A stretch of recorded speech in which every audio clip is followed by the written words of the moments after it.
Hello, welcome to the Naked Podcaster, Naked at Noon. I'm your host, Jenn Taylor. I would like to thank NGBN Carson City TV for hosting the Naked Podcaster. You can download the app and stream all their channels, especially the Naked Podcaster. Today, Erin Keem from the Happy Wardrobe combines her experience in TV film along with her realtor's background experience in marketing and style genius to help women who want to make an impact and earn more money via their image on camera and beyond. She is my personal endorsement today. I worked with Erin personally. I hired her as a style branding coach, which was a unique experience as the Naked Podcaster, but I do own clothing. So she was so phenomenal. I wasn't sure what it would be like, and it was so much more outstanding than I can even tell you. So for style branding, find Erin Keem. If you are looking for group coaching, one-on-one NLP coaching, or you want to have a super fun speaker join your conference, head over to my website, momof18.com. Get in touch with me. You can sign up for a 30-minute strategy session to determine if we're a great fit. And those are some of my favorites, the strategy sessions. I also have a lot of free information on the website. If you're looking to start a podcast, I have a podcast how-to, a free quiz on my landing page designed to reinvent, rediscover, remember what gives you purpose, passion, and drive. Say that fast 3 times. And my book is free also on the website. Today, I am super excited. I have Dom Einhorn with me. Dom, how are you doing today? I'm doing great. Thanks for having me on the show, Jen. I'm Pleasure really, meeting you all. you too. You are, it says here on right here that you are live from Sarlat, Southwest France. I didn't mess that up too much, did I? No, that's correct. The ET is silent, indeed. Tell me about yourself. You have, I mean, it's phenomenal. I almost don't know where to start with this. I'm going to jump in with the Sarlat rugby team. You own a rugby team. Yes, a strange set of circumstances. I grew up somewhat with rugby as a fan of the French national team as a teenager. And then when I moved back to France from the US 2.5 years ago, my CPA was the president of the local rugby team. And by way of circumstances with COVID, I got more and more involved until eventually I ended up owning the team. I mean, I would like to own a rugby team. You had a goal with the rugby team. Now, you purchased them before COVID hit. I would say the early stages of COVID, Okay. very early innings of COVID. The club was somewhat struggling, and I jumped in initially as a sponsor, later on as a minority investor, and eventually as the majority investor. And we're on a path of quintupling revenues during COVID with no games being played. How? How did you do that? So the club's been around since 1903, 18 years old. And the best way I like to call this club usually is a 118-year-old startup. Because if you know anything about amateur sports, and maybe some of your listeners do, some of them don't, is that typically if you're looking at, we're technically speaking, we're a semi-professional club. But when I would really put hard brackets on that semi, because what you're seeing basically in a club that's that old is a lot of inefficiencies, lack of consistency, sponsorships coming in and out for a team, the relative inability of people to think outside the box and outside of the region, and the combination of everything that I just talked about. So what we did is we came in, being marketers by trade, we completely rebranded the team, brand new logo, brand new equipment, refreshing the brand, building a extravagant website in French, English, and Spanish because we have a lot of Argentinian players on the team, a brand new esports franchise, an e-store with a lot of merchandise, building new relationships with local sponsors, international sponsors, doing things, some of which had never been done before. And I guess, call it magic, but sometimes when you do things that were never done before, things just start happening.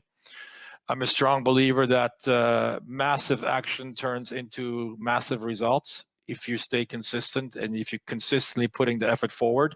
And that's exactly what we're witnessing today. I love it. And you have your Benji. Benji is my wife's brainchild.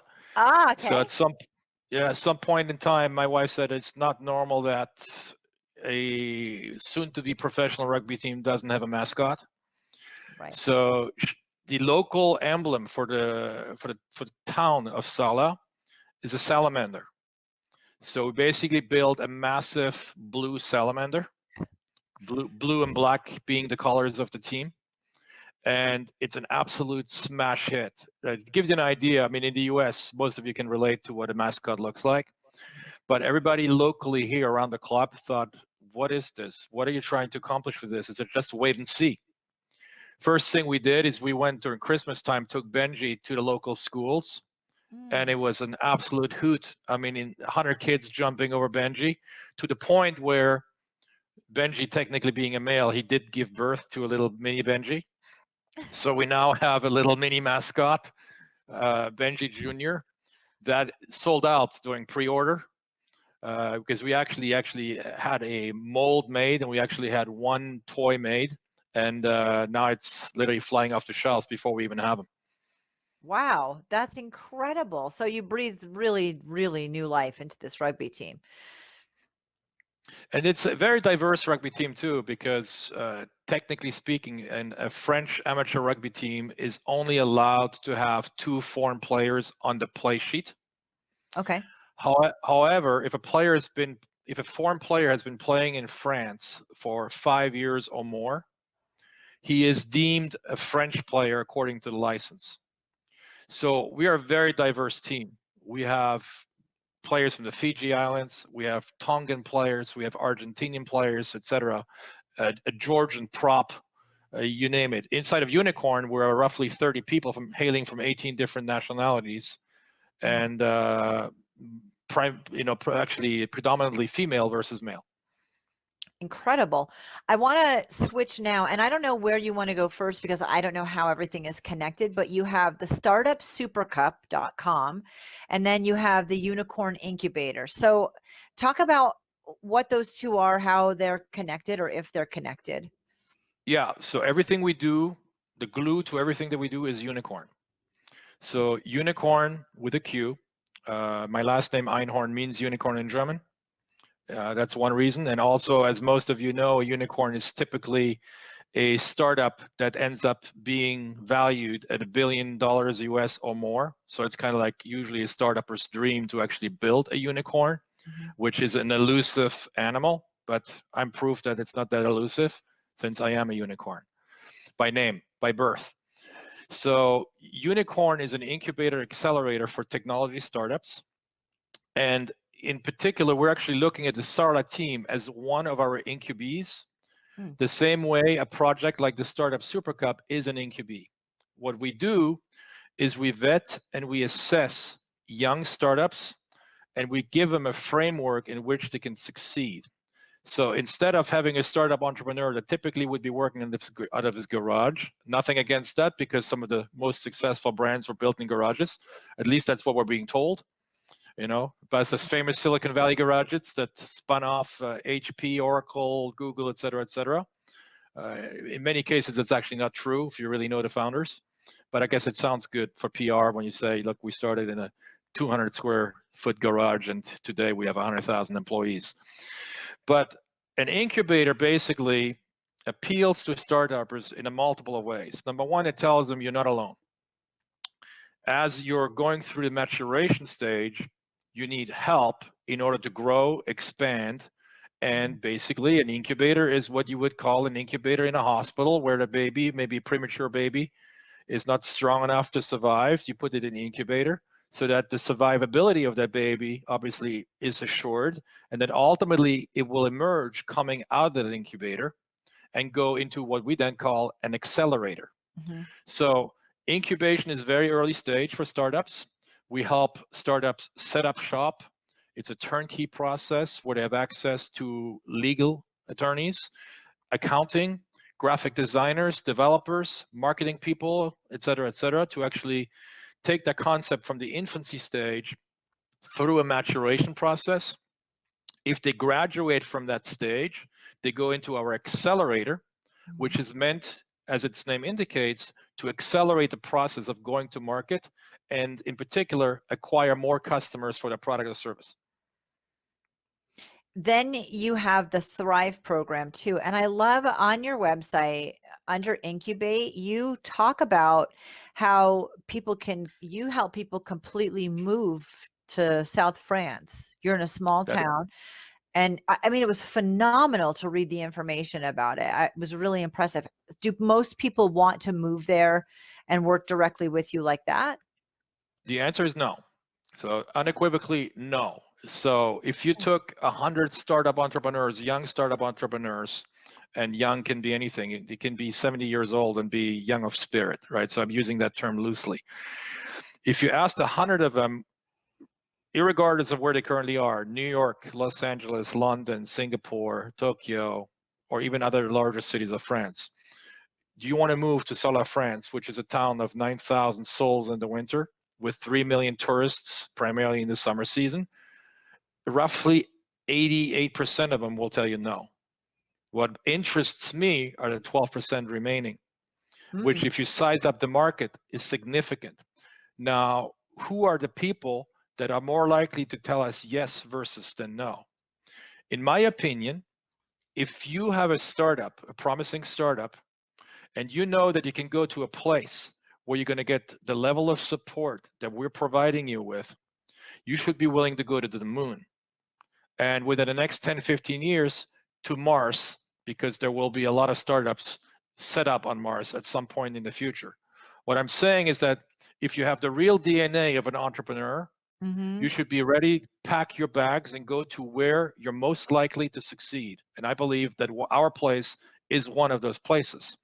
Now, the fact that we are in a location like the south of France in a smaller town, we're not too far from Bordeaux, not too far from Toulouse, which are big cities, not too far from Paris either, is pretty indicative of your likelihood, at least for me, when I'm vetting you, to succeed.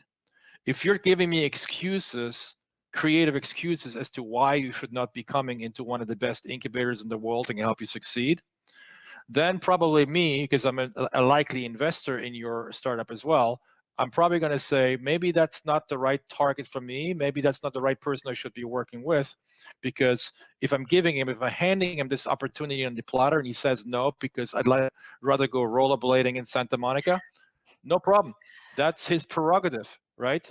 I have no fuss about that. But at the same time, he's missing out on a huge opportunity. What we're seeing, though, and keep in mind that we started Unicorn way before COVID. I say way, 2 years before. It seems like an eternity in the tech space. But we already saw an early trend at that time in the spring of 2018, where people were just getting tired of working in large cities, fighting traffic, living in the smog, dealing with all of the inefficiencies that come with it, where we wanted to provide a tangible, concrete alternative with a brand new lifestyle where you can come to a place and you can live and you can work. So within a 25-mile radius of where I'm sitting today in Salah, there are 1,001 medieval castles. That's the exact number, right? So for those of you who have seen the movie Joan of Arc, it was filmed in Salah. And when they filmed the movie, the only thing that they did was take the cars out of the city and everything else stayed the same. When you walk into town, it's like walking into a fairy tale, like 12th century town. Nothing has changed since 12th century. So it's breathtaking. That's why we have 3 million tourists. But if you like the outdoors, which a lot of entrepreneurs like too, river rafting, rock climbing, amazing hikes, you name it, we got it all. Waterfalls, right? All walking distance. In terms of quality of lifestyle, I have 2 engineers from Panama that used to work in my office in Panama, commuting 3-4 hours a day back and forth from their home to the office. Now their walk to the office takes them 5 minutes on the way to the office to drop off their kids, on the way home to pick them up and go back home. So there's a dramatic improvement, obviously, in quality of life. that also translates to the performance at work, which is obviously, it's logical, right? If you're sitting in a bus for 3 hours trying to get to work, or in a subway and then trying to do the same thing going home, it's not ideal for your creativity. I looked at your website at the incubator. Oh, I mean, I looked at a lot of it, but when I scrolled down, it says move your startup to France. And I was like, huh. Reason number one, I was like, okay, I'm moving. That's all. I was like, you're going to help me with school and that, like everything, all the things I don't know how to do or understand. I thought, oh my gosh, I would do that in a second. So But you I do. mentioned school. Yeah, you Yeah, mentioned yeah, school. yeah, Interesting point, because I know you have a lot of kids. yeah. So you mentioned school. So if you take, so my two Panamanian employees, they have a combined five kids combined, Okay. between the ages of 5 and 12. Okay. Was their main concern, what's going to happen because my kids have to go to school? In 24 hours, unannounced, they were placed in school. Within 6 months, the youngest, the 5-year-old, was speaking absolute impeccable fluent French, and she claimed that she was French and not Panamanian to everybody that she came across. So that's how quickly, obviously, kids are Yeah. malleable, right? It's like Yep. Play-Doh, but that's how quickly they adjusted, and that's how quickly the French educational system embraced these kids and put them in school. At first, one of the ladies said, well, let me see if I can bring him in next session, like in September when school starts. And all we said is that no, they need to be going now. Oh, okay, let me see what I can do. How about tomorrow? And the Well, next day they were in school. They were still jet lagged. They were already in school. there's I don't know about other places in the country, but the US, especially at this point, in my opinion, is not doing a very good job at school. So, uh, I only have one daughter left in school, but I would pull her out in a second to bring her somewhere else. So it was just so phenomenal on your website to read everything that goes into you helping people get there and get settled. I mean, if they want to work with you and you're willing to back them and work with them, and that part works fine, you've got it all laid out, the visa, school registration, like everything. And Yeah. So that was yeah. really There, phenomenal to me. there's a whole ecosystem that was put in place by the current French president. For those of you who know him, Emmanuel Macron. Was voted in office a little over 3 years ago, and he's really made it a lot easier. He basically coined the term and called France the startup nation. Mm. And basically, the philosophy behind it was that central governments around the world have been trying to solve the problems that affect them for hundreds of years without actually being successful at it, because they took a bureaucratic approach to solving those problems. When in fact, what we should all be doing is we should rely on entrepreneurs who are basically naturally gifted. Their job is to solve problems, right? To tackle that problem.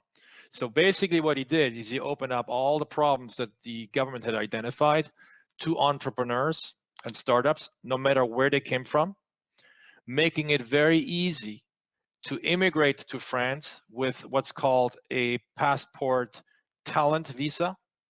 Visa talent passeport in French. I'm translating it literally.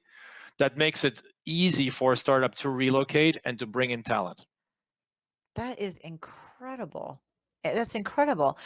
You said earlier that the Startup Supercup was a part of the incubator's the main umbrella, and that's underneath it. What does that one do? So a Startup Supercup is an actual event, the Mhm. first edition of which will be October 1, 2, 3 on the weekend, Friday through Saturday of 2021. And basically what we've done is we've invited a number of luminaries from the tech space, investors, et cetera, and we will have, come October, roughly 1,000 people in one place over a 3-day weekend. The makeup of those 1,000 people is roughly 800 accredited investors, angel investors, 80 funds, 20 angel networks, 100 plus media, including some major name brands, and 100 startups exhibiting and pitching to those investors over the 3-day weekend. The winner taking home a massive unicorn carved by a world champion in chainsaw chainsaw sculpture. So it's going to be a very unique sculpture. They're taking home prize money, of course, as well, including some incubation acceleration packages for the winners. Wow. Okay. Yes, I'd love to go.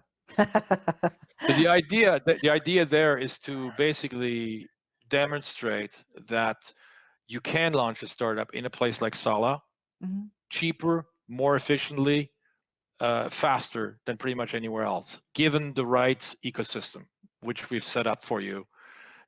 English saying is the pioneers take the arrows, the settlers take the gold. So we've Okay. already taken all the arrows, but we also intend to stick around long enough to grab some of the gold, along with the startups who don't have to deal with the pain we went through in order to set it up. I have found I interview mostly entrepreneurs, and I found very quickly that entrepreneurs' goal is to take whatever your pain point might have been or what your zone of genius is and turn around and basically give a lending hand to people to make it faster, easier, and more supported. And you are a huge example of that. So you're 100% right. So our DNA is to become an enabler, right? And the reason why I decided to launch Unicorn is very simple, because at some point for the majority of my professional life in my earlier years, I was a startup entrepreneur. Yeah. So I went through all of those pain points. I know exactly what they are. And then over the last 6 to 8 years, I slowly morphed into more of an angel investor, assisting other startuppers with cash, helping them collect, basically build a network of investors, of strategic investors that have more than just money. They can actually contribute talent, consulting, connections, client referrals, et cetera, et cetera. So that's where I realized that there's a huge demand in the marketplace, because in reality, what you have is you have something that I call the expectation gap between the investor and the entrepreneur. And usually the way I describe it is that the entrepreneur is listening to FM and the investor is listening to AM. Oh, all Right? So right. there's a Yeah. complete communication breakdown there that's very easy to spot. And because I've been on both sides of the table, I know where it's coming from.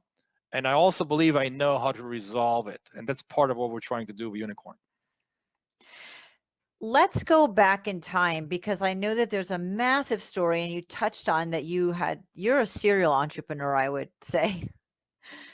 Yeah, I've had a few You successes and even more failures, yes. which is phenomenal. So let's jump back in your story. You're in France now. Is that where things started out? Jump back wherever you want.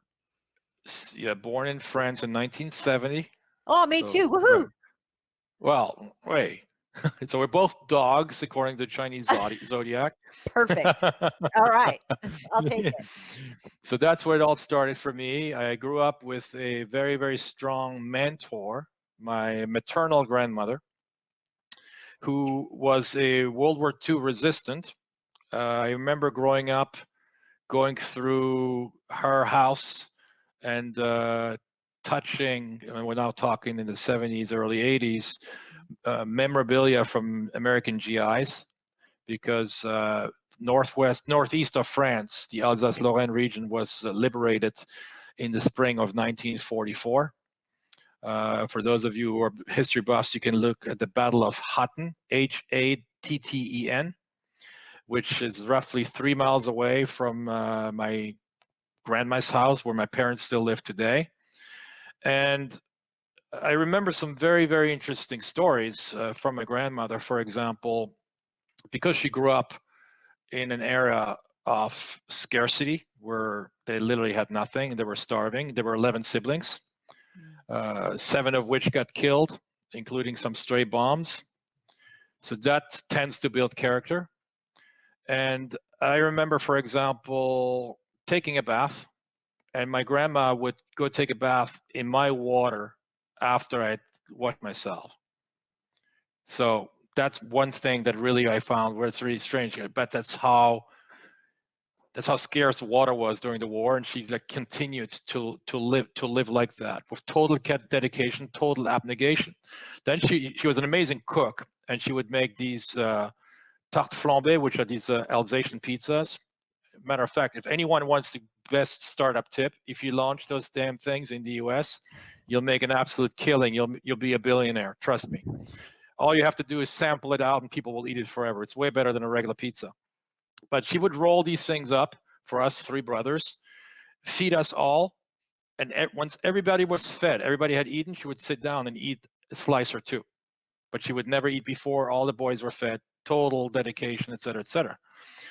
So I grew up with a very, very strong maternal grandmother figure, and I remember my mom and my dad, who was still alive, but my mom, even as an adult, even at age 50, would ask grandma, "What do you think?" If grandma would say yes or no, she'd never never second guess it. This was it. If grandma has a feeling you're talking to the wrong person, I would recommend that you never talk to this person again, and nobody second guessed it. And she was right. That's how strong her radar was. I got the chills over my body just thinking back about some episodes about how I grew up with her and how that really, really shaped me. But it was very, very powerful, and I have a feeling that she's here today with us, right? And that's how I feel every single time. Wow, how incredible. You grew up, so there's three of you, three brothers, and there's something unique that I know about you growing up, and that is the languages. So I am dying to know about this. Yeah, it's interesting because you'll find a lot of Alsatians, a lot of Swiss people that speak multiple languages fluently. It's not because they're smarter. It's primarily because of purely a set of circumstances. So we grew up three boys. I was the youngest of three, and we would routinely speak about the same topic in three or four languages around the dinner table, addressing on the same topic one person in one language and continuing the conversation with another person in another language. So I'm talking Alsatian to my grandmother. I might be talking German to a visitor. I might be talking French to one of my aunt's cousins about the exact same topic, but simultaneously. So it's very good later on in life for multitasking. I can have 27 browser windows open. I know exactly where what is. But again, it's because I was wired this way. For us, it's completely normal, right? What's really, really, it's interesting because what's really odd, for example, is the dreams. Because some people can dream in color. I don't think I do. Doesn't ring a bell, but I certainly dream in multiple languages.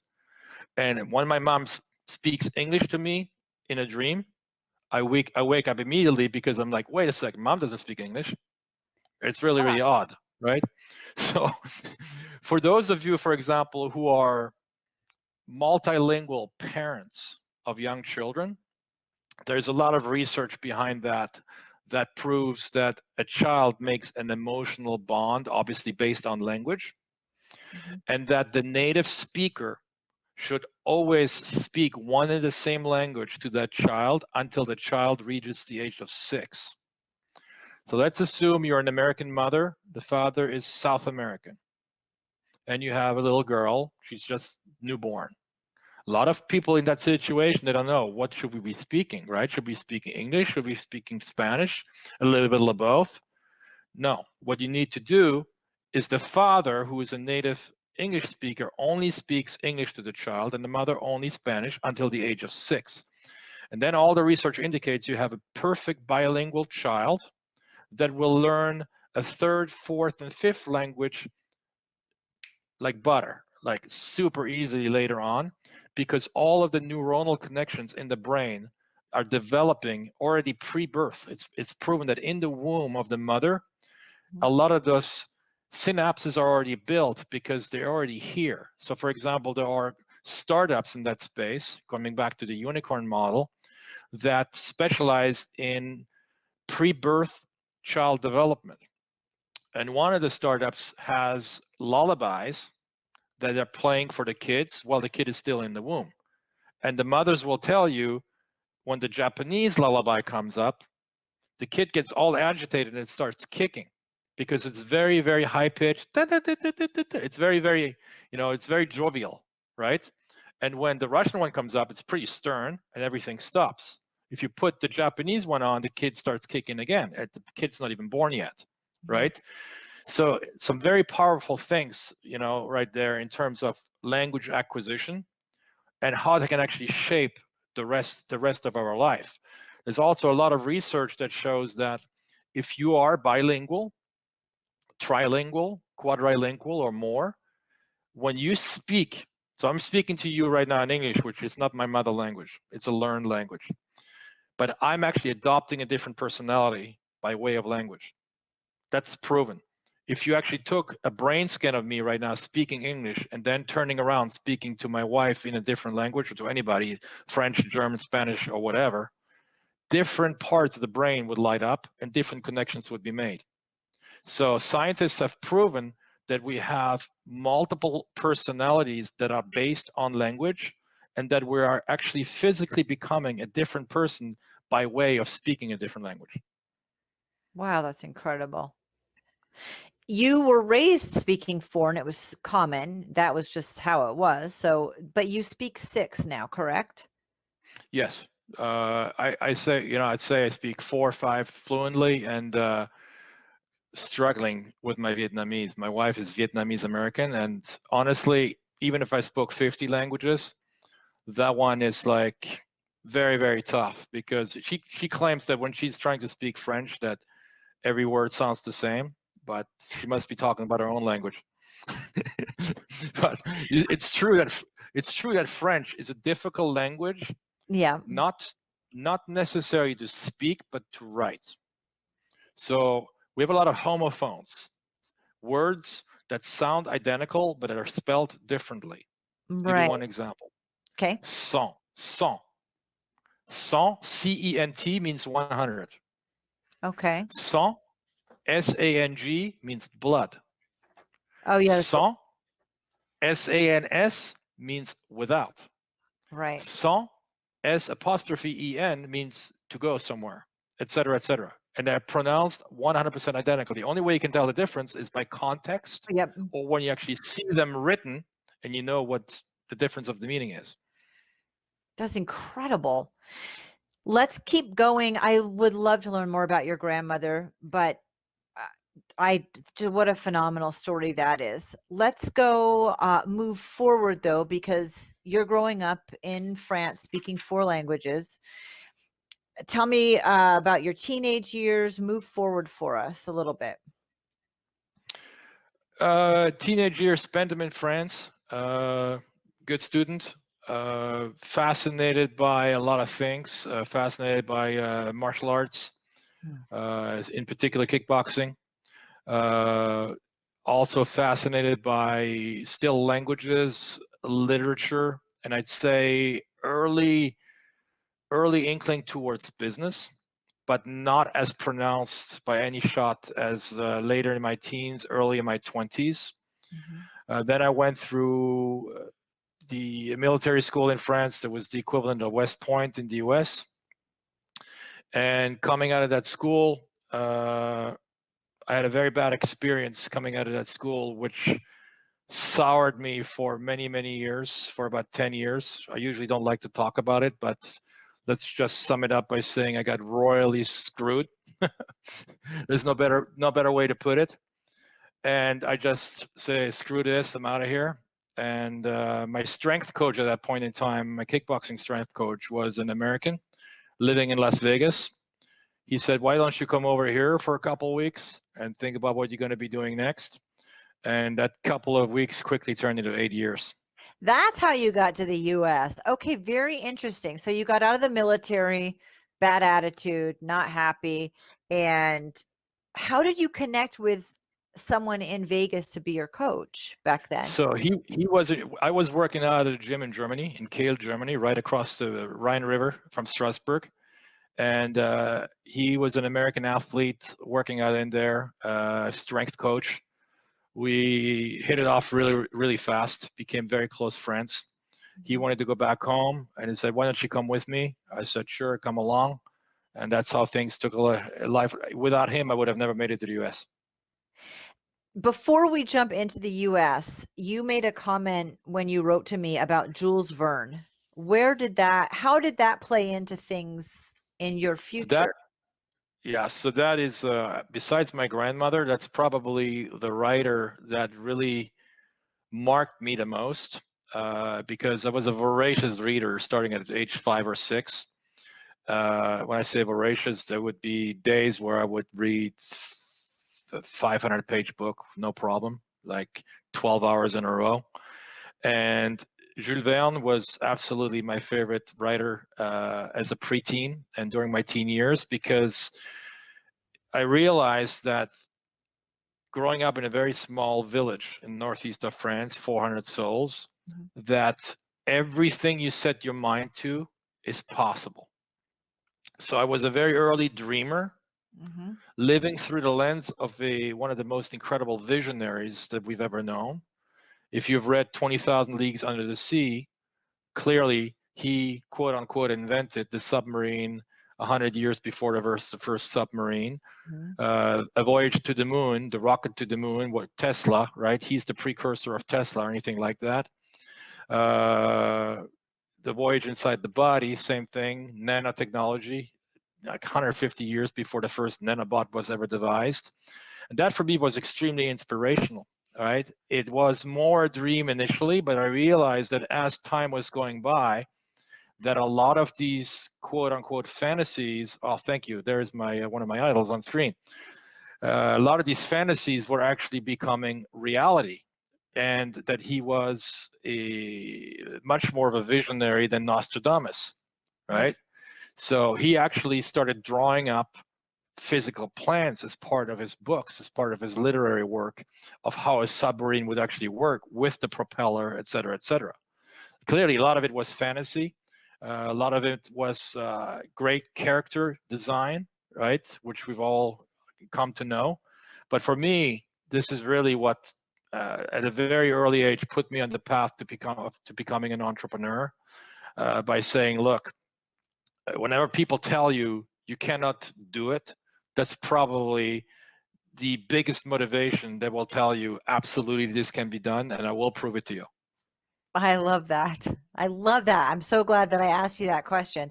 Um, so now you're on your way to Vegas. Let's talk about, was there a culture shock? And your mom didn't speak English, you said. So was English one of the four languages that you grew up speaking, or was that learned later? No, no. That was learned English later. was English and Spanish were learned. The other ones I grew up with, and Vegas culture shock. Oh my God. Yeah.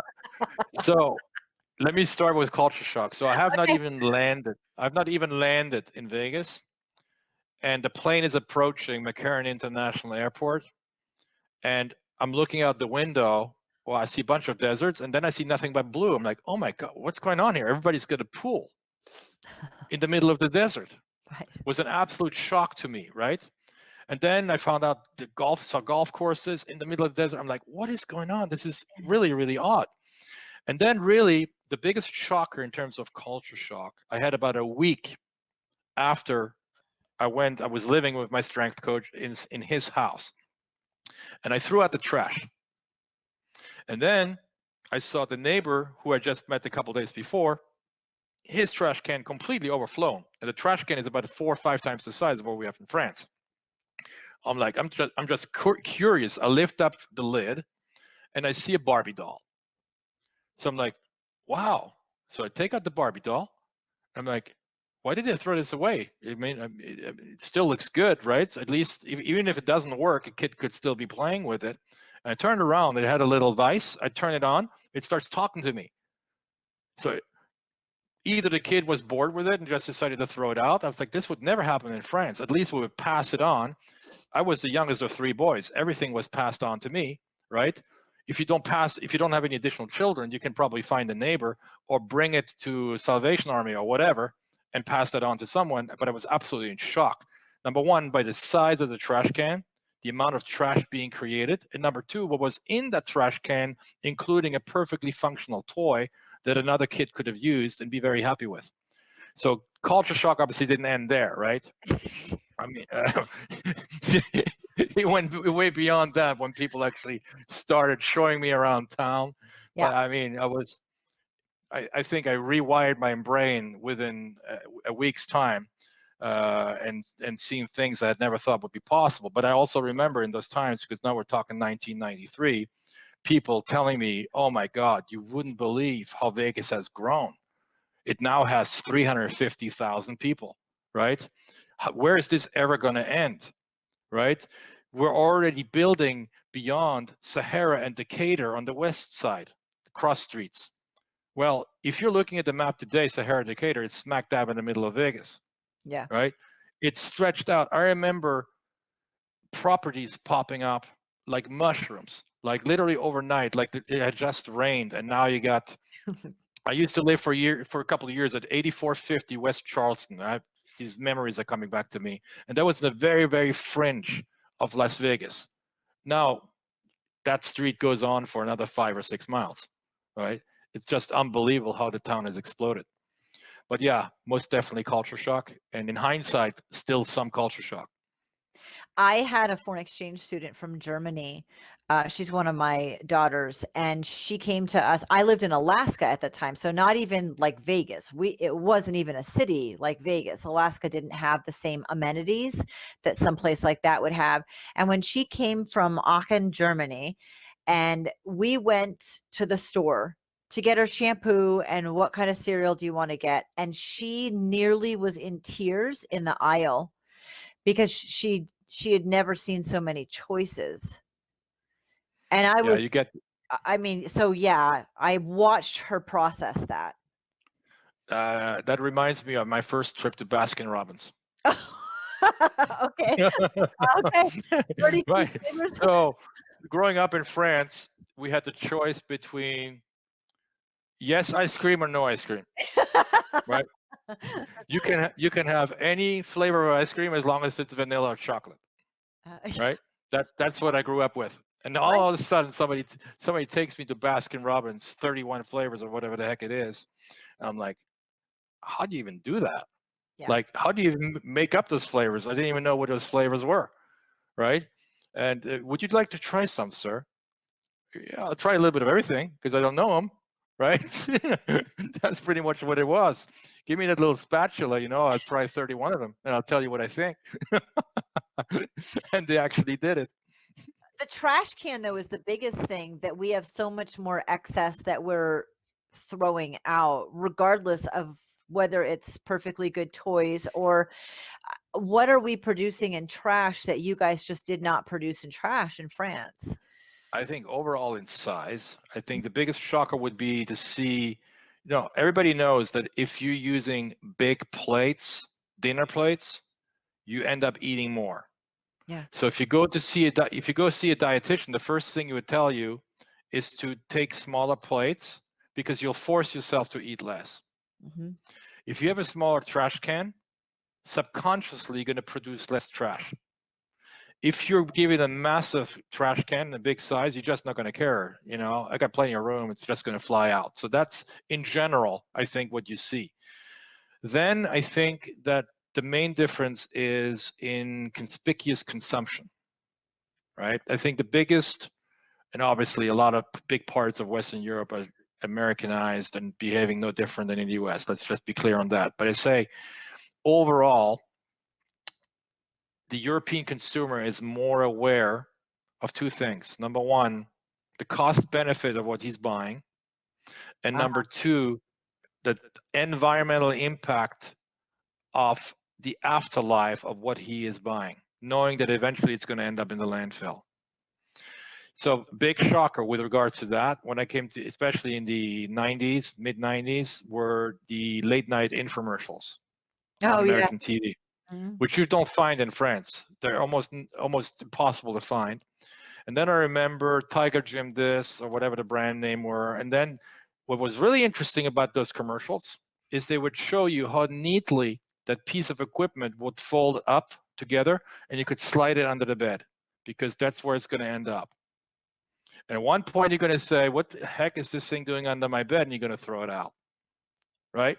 Right. So I think I'm a marketer by trade, so I know the impact of marketing. For those of you who are on Facebook, you've read about the nefarious effect of social media. You are the product, right? Mhm. You are being milked. just because the service is free doesn't mean that there is no money being made on your behalf with your information being resold to thousands of customers, right?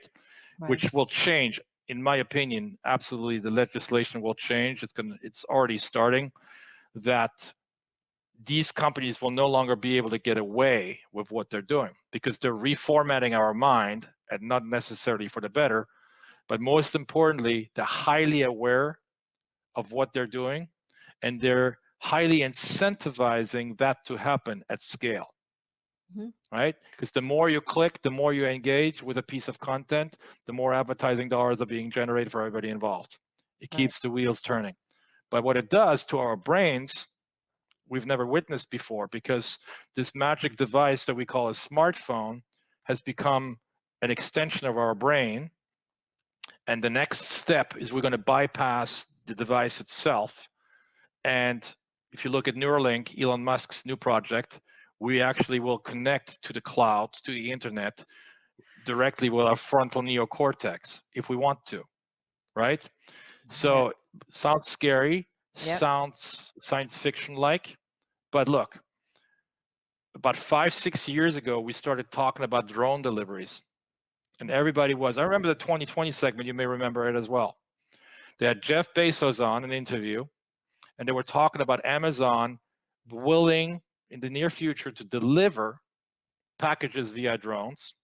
And when that segment aired, Amazon already had some initial approvals, regulatory approvals to do it. Mm-hmm. They had already proven the safety, the technology, et cetera, et cetera. And today it's almost commonplace. We all know it's coming, right? Right. The Hyperloop, Elon Musk's Hyperloop, which tests are being done between Los Angeles and Las Vegas, and will propulse you from Los Angeles to Las Vegas in 30 minutes. People in Las Vegas will be pretty happy about that, right? No longer a 4.5-hour car ride or stuck in TSA and with social distancing and everything, right? You just jump into your pod and off you go to Vegas. You know, you lose your paycheck and you come back home broke. Yippee hooray, right? Right. It's changing a lot. I want to go back to 93. You got to, now I understand how you came here. You had a place to stay. Oh, great. We have the N1 implant right there. That's crazy. That's it. That's crazy. And you had about $200 to your name. So I want to take this next 15 minutes and go from there to where you are now with Unicorn, which is a pretty monumental jump. And you said there were more failures than successes, but tell me how you use that $200 and what you did with it and how that connects back to Unicorn being back in France now. Yeah, so interesting story there. I actually ran out of money when I had one of my most successful ventures. And when you grow very fast, you have to invest heavily. And I didn't even pay attention. At one point in time, I was running out of money. I remember one day in Huntington Beach, California, scrounging for change in my right pocket. I remember like putting my hand in that pocket right now as it happened. That was in 1998. I was with my daughter, was 2 years old at that time, and I wanted to buy a burrito and didn't find enough quarters in my pocket to buy a burrito. And that was a real wake-up call. Not for me. I could say, look, the term intermittent fasting, I think, didn't exist back then, but I probably did that. So, but I didn't want my 2-year-old daughter to intermittent fast, right? Right. And then I remember, okay, let's go back. My office was in North Hollywood. And I remember one Friday afternoon, I'm sitting there. I'm like, holy cow, we're growing so fast. I ran out of money because of our growth rate. And today, I'm not going to be able to make full payroll for the first time. Right. And then I'm making some calculations. Clearly, I'm the first one not getting paid, et cetera, et cetera. And then all of a sudden, I see my secretary waving for me to pick up the phone because my phone was on silent. Pick up the phone, and the other person on the other line says, I'm such and such. I'm calling you because I want to buy your company. I was like, sorry, sir. I'm not sure where you learned that my company is for sale. It's not for sale. And he goes, everyone is for sale at the right price. I'm like, that may be true, but I'm still not selling. I said, he goes, I understand. how about I send my driver up to your office in North Hollywood? You know exactly where I was. And he can bring you down to my office and we can talk about it. Mhm. I'm like, sir, I'm an adult. I have my own car. I don't need a driver. You tell me where you are. It's Friday afternoon in Los Angeles. It's going to take me a little while to get to you, but I'm willing to hear you out. He said, no worries. I'm here at least 8 or 9 p.m. And it was 3 in the afternoon. So I figured, giving that 5-6 hours, I could make it from North Hollywood to the South Bay. Yeah. So got in the car. I got there about an hour and 45 minutes later. And now we're talking. He says the same thing. Everybody's for sale at the right price. And I said, look, I'm not selling, but let me know if there is any synergies. Maybe you can become a client of what we're doing. Clearly, you're interested in what we have to offer. And all of a sudden, he reaches into a drawer. I can do it right now because I have one next to me. Opens up a drawer, pulls out a piece of paper and puts it in front of me. And I realize it's a check. So he goes, how about you take this check home, deposit it, and think about it over the weekend. And we talk early next week. And I remember like glancing sideways with my eyes and looking at the check and like, and there was a big, big figure on there. I look at him and I said, I tell you what, grab the check, you got a deal. So I rushed to California Federal Bank, not to name the bank, it doesn't exist anymore today anyway, just to make it before closure so they could make payroll because I was short on payroll. And I remember because it was a large check, the teller looked at this check and looked at me. I was a 20 or something, and like rolling her eyes. I'm like, this must be a fake check or something. Then she goes back to talk to her manager, and now I see the two of them chatting amongst themselves and staring me down. And all of a sudden, the bank manager comes up and goes, "I'm sorry, sir, I cannot clear this entire amount today." I'm like, no worries, it doesn't have to clear all today. He goes, how much you need? I said, how about, can you clear 10, 15, 20,000? He said, yeah, that's no problem. So he cleared that. I went home, made payroll. Ultimately, we sold the company to that man, to that company. We were acquired. Wow. And then you've moved on since then. What's that journey been like from that company to Unicorn now? So I've had the number of hits and misses on the course, but with obviously the hits are always rarer than the misses, right? And on that note, I have my own philosophy of failure, which I learned very, very early on. Basically, any failure is a stepping stone that gets you one step closer to a success. And that's proven by science. In my case, back when I started in the space, in the digital marketing space, in 1993, 1994, initially we were selling websites in the US to companies who did not know what a website was. Mm-hmm. It was like selling ice to Eskimos, right? Because the internet was called the information superhighway at that time, if you remember, right? And we were calling up people. I was calling up people, pitching them on websites. What's a website? I don't need that. Goodbye, right? One example. For those of them, I heard vaguely something about this. Why would that serve me? Blah, blah, blah, blah, blah, blah. But ultimately, I kept a cheat sheet and basically would mark down, okay, voicemail, no, no, no, no, maybe, maybe, no, no, no, no, yes. And my own formula is the formula of 1 out of 36. And that stuck with me since then. It took me 35 no's or maybes to get to a yes. Now that I had that formula, I know exactly how many dials and how many contacts I needed to make to have a success. Mm-hmm. But it's only by way of those failures that I would get to the success. If I didn't dial those numbers and fail many, many times over, I would never get to the next success, right? So my philosophy and everything we're building at Unicorn is predicated upon minimizing failure and maximizing success. Since we all know that we're going to be failing repeatedly, the idea is to actually provoke that failure by trial and error, fail as quickly as possible and as cheaply as possible, which with today's tools, so for example, if you're a marketer and you're doing a Facebook ad campaign, a Google ad campaign, you can quickly iterate, know what doesn't work, what works, eliminate the losers, those are failures, and focus your budget on the winners because those will get you closer to your success, right? So for those of you who want to be entrepreneurs who have failed once, twice, 3 times, don't give up, right? You've basically given up, for many of you, one step before the success. In order to provoke success, you have to be willing to put up with the failures and live through them. So we've done that, and as a result, you have today Unicorn, and where Unicorn is a very, very heavy dose of consulting. Well, we actually teach some of these core philosophies, because if you're a young entrepreneur and you don't have the thick skin, many of them don't. Yeah. If I just let you go by your wayside and do what you would be doing on your own, you may fail very, very quickly and never get up again. But if someone stands next to you, a mentor, and says, I've been there and done that, you got to fall 35 more times before you can actually have the win. They may challenge me and say, wow, really? Or I'm not willing to put up with that. Then, okay, then you're not made up to be an entrepreneur, right? Or the guy would say, oh, I didn't know that.